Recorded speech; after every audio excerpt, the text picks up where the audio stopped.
গরুটা আমাদের প্রেগনেন্ট, দুটো গরুই, সেই জন্য গরুর যত্ন করতে যাচ্ছে মৌসুমি আর পেয়ারা নিয়ে। কে খাবে বাবা এগুলা? গরু খাবে। এ করে নামো, গরুর যত্ন নিতে হবে, গরুর ডেলিভারি ব্লগও আমরা তোমাদের দেখাবো। ধীরে আস্তে নামো, আস্তে, এই এই এই, আর একটু আমরা ধুন্দুল নিয়ে নিলাম। সাবধানে যেও, ওইদিকে কাটা আছে, সাবধানে যেও। কা এত দূর থেকে খা বললে হবে? ও দুটোকেই খায়। এখানে না, আমি দিয়ে দিচ্ছি, আমি দিয়ে দিচ্ছি। ওলে বাবা রে, শিং দিয়ে লাগবে।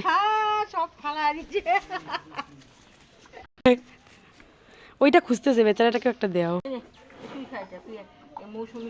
মৌসুমি খা, তো বাচ্চা ভালো হবে।